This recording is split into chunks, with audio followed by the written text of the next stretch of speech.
If you are undecided between the M4 MacBook Air or a 14 or 16-inch MacBook Pro, I think I can help you out. Because this computer, in my opinion, is the perfect device for most people. But in today's video, I'm going to show you what are the differences between these two computers and help you decide if you should actually pay more and jump for the MacBook Pros. But I think that most people are well served with the M4 MacBook Air. So let's get started. The first big differences between the design of the M4 MacBook Air and the MacBook Pro are this. I can hold the MacBook Air with one hand, and my 16-inch MacBook Pro is heavy. Very, very heavy. Like, I can hold it both, but this one is much, much heavier, and you will actually notice it in the day-to-day use. So if you need a computer that is much lighter, easy to carry around and to hold, to bring to different places, to actually be a portable computer, to be a laptop, then a MacBook Air is always the best bet. Even though the 14-inch MacBook Pro is not as heavy and bulky as the 16-inch MacBook Pro, is still heavier and you will notice the extra weight. So if you want the most portable device, the most portable and easy to carry around, easy to use with one hand, then the MacBook Air is for you. The rest of the things don't matter. The bigger displays, the better keyboard, the better speaker system, the better trackpad don't really matter. So if portability is the main thing for you, the M4 MacBook Air or the newest MacBook Air available right now is the option for you. Obviously, if we pass through these things and if the portability is something important, but you also care about the keyboard, you also care about the display, you also care about the new features, then of course we need to talk about the differences between the MacBook Air and the MacBook Pro. Starting off with the display,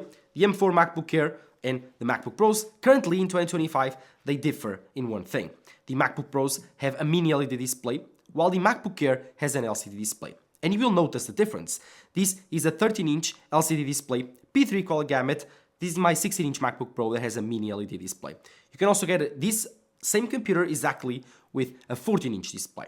Again, this is much, much better. This mini LED display can display way better colors, way more contrast ratio, and give you true tone blacks, while this LCD display, it can't. And you will notice the difference whenever you are watching content, that this one displays much better HDR content than this one. As for editing photos and videos, a P3 color gamut display is accurate enough to do it, but if you want to be a professional on it, having a mini LED display will be also much, much better.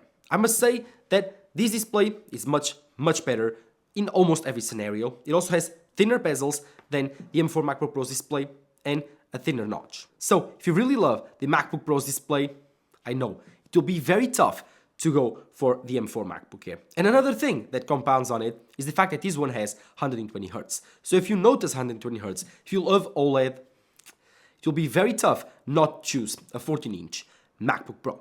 But it also compounds on the fact that the M4 MacBook Pro and the M4 MacBook Pros that you can go upwards, the M4 Pro and the M4 Max, they do feature a better keyboard than the MacBook Airs. They do have the same Magic Keyboard technology, but because they are a bit thicker than the MacBook Airs, they have a bit more depth and they have a bit more tactile feeling in them. So it will be a bit better and more comfortable to type on for long periods of time. While the MacBook Air, it's a very thin and portable laptop, and so yeah, I think it's a marvelous engineering thing that you have this thin of a laptop with this good of a keyboard, but you are sacrificing around 10% of the experience by going for the MacBook Air. I do believe that most people won't really notice the difference, and I'm telling you right now, my girlfriend, she chose the MacBook Air, she loves to type, and she did notice the difference between these two, but now, since she bought the MacBook Air, she's very, very happy and loves the keyboard. But don't be worried, the size of the keyboard is the same. They don't have bigger keyboards or smaller keyboards, they are both very comfortable, but the only thing is, this one has a little bit less depth and tactile feeling than the MacBook Pros. It's part of the deal, and the fact that you need to compromise to have this thin of the device. But I do believe that having such thin device, such lightweight device with such beautiful colors, for most people will compensate it. So I do believe still the MacBook Air, on this regard, if you do really care about hardware, and especially the keyboard, it's still an awesome option and probably the best option for you. Because again, the trackpad is also a bit smaller than the 14-inch MacBook Pro and obviously much, much smaller than the big boy 16-inch MacBook Pro, but it's still big enough, plenty enough, and I think it's still really, really good. In terms of technology, it's the same, it's just a tiny bit smaller. And I do believe that for most people, it still be a huge, huge thing to use because trackpads on Macs are incredible, especially on MacBooks. So again, buy the MacBook Air, buy the MacBook Pro, you will love both keyboard and trackpad for both. But if you do really care about these things, if they are the most important things to you, if you are a writer, code typer, then try out both on the store and really think, is the extra $500 that you spend worth 5% better experience overall? Something to think about. Obviously, the hardware on the MacBook Pros will always be better because you are compromised with the size and thinness of the product. So keep in mind whenever I'm talking about these things that obviously the MacBook Pro will always be better. It's also always more expensive and it's also always thicker and heavier. But the speakers on the MacBook Pros are miles ahead. This is probably one of the biggest differences apart of the display and the performance is the speakers. The speakers on the MacBook Pro, especially the 16-inch MacBook Pro, are insane. Don't believe me? Just take a listen between these two speakers and you will be wowed.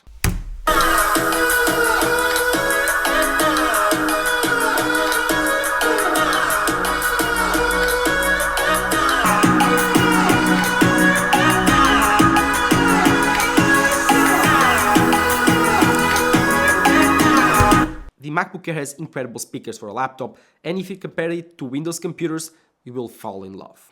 But if you try out the MacBook Pro speaker from the last 4 years, the newest generation design, oh my god, they are insane. They fill the room. They are truly incredible. I think they are incredibly engineering marvel. I think if you try them out, you will fall in love, and I think they are much better. And for me, the display and the extra ports that you have justify me buying the MacBook Pro. But I do believe that for most people, again, they don't really care. So the speakers here are much better than most Windows laptops. The keyboard here is much better than most Windows laptops. The trackpad is better than all of the Windows laptops.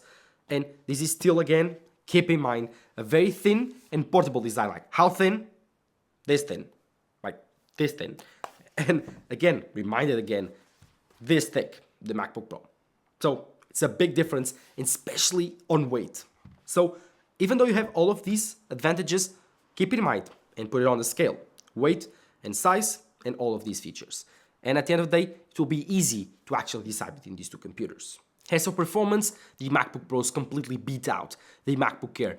Even on terms of specs and spectrum, you can buy currently the M5 MacBook Pro, which is the newest chip from Apple. You can also buy the new M4 Pro and M4 Max. They were launched last year, but they are much more powerful than the M4 present on the MacBook Air. These also have fans and an internal cooling system, while the MacBook Air doesn't, which means that it can cool itself much better for longer periods of time, sustaining performance, while the MacBook Air, it can't.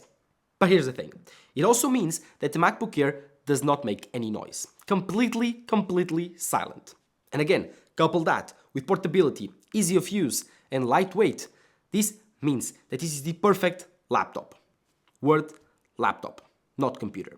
So again, the MacBook Air always wins if you compare it to other Windows laptops, but if you compare it to the MacBook Pro, it always loses. The thing is, you need to know what you need. Do you need a portable computer for your university? Or do you need a portable PC or a portable beast of a machine to do your professional work? That case, MacBook Pro.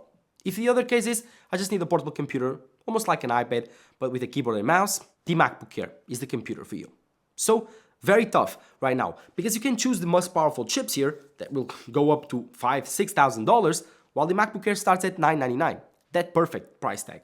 It's beautiful, it's incredible, it's cheap, it's insanely powerful for what it is, and it's also silent at the same time. The thing is, it will get a bit hotter than the MacBook Pros that have a fan and then can actually cool themselves down. But other than that, I do believe these computers are a bit more competitive than you actually think with each other, and this one is significantly cheaper. So if you don't really care about all the things that I've talked about, a bit better display, better performance, or at least overkill performance for you, and better speakers, the MacBook Air is a great option, and probably the best one for you.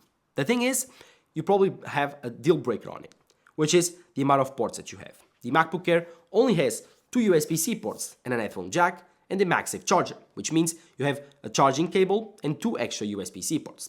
While the MacBook Pros, they do have the same MagSafe port, the same headphone jack, but they have 3 Thunderbolt 3 ports on it, or Thunderbolt 4, whatever you want to call it.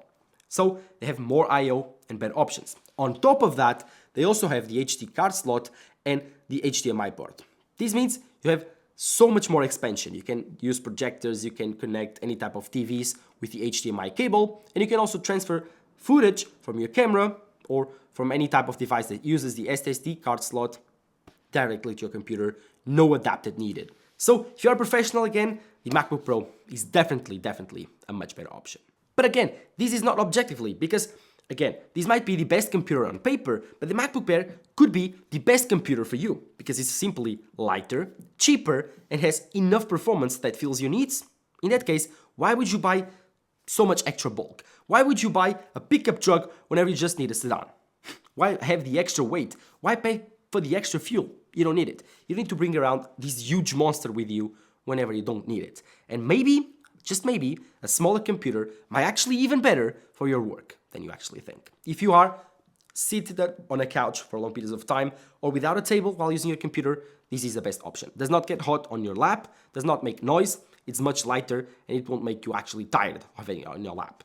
Then, of course, if you walk around with it and work with your hand, this is the only option for you. This is too big and too bulky for that. Even the 14-inch is a tiny too big and a tiny too heavy to actually work with both computers. Both computers feature center stage cameras, both computers feature the newest generation of macOS 26, and both computers have Apple Intelligence with incredible battery life of around 24 hours. Again, this is completely overkill for most people. You won't be able to kill this computer in one day. It will be like a 3-day computer if you work a lot on it. The MacBook Air, even though is small and thin, has incredible battery life. As for the MacBook Pros, the same thing. So if you buy a MacBook Pro, you will also have incredible battery life. Both computers have amazing battery life and even battery health. So whenever buy any of Apple computers, no, battery life is not an issue. As for the colors, well, this might disappoint you. The MacBook Air has 4 colors, I think. It has this gold, type gold, you have the silver, you have the blue, and you also have the black, or the grayish. While the MacBook Pros, you only have 2 colors. This is discontinued now. You have a bit more of a black, matte black, and you have a silver. This was the, I don't remember, I think it was gray, or space gray. I think this was the space gray option, but now it's dead. And now you have a much more close color to a matte black and a silver. Dual color, monochromatic, boring computer colors, while the MacBook Air has all the fun colors if you are looking for that. This actually reveals all itself, and it will help you out choose these computers whenever you take a look at the prices, because the MacBook Air starts at $1,000, $999, with 16 GB of RAM and 256 GB of storage. You can pay up to $200 more and get 512 GB of storage. For $1,200, you get 512 and 16 GB of RAM with the M4 chip. The full-fat M4 chip, while the MacBook Pros start off with the M5 chip with around $500 or $1,600, the newest in Chinese M5 chip, obviously, but 16 GB of RAM and 512 GB of storage. You also have the M4 Pro, MacBook Pro, starting off at $2,000, and you also have the M4 Pro, 16-inch, starting off at $2,300. So much more expensive, $1,300 more expensive than the MacBook Pro. Then you have the M4 Pro, which is $1,000 more expensive, and then the M4 or the M5 now, which is around $600 more expensive than the MacBook Air.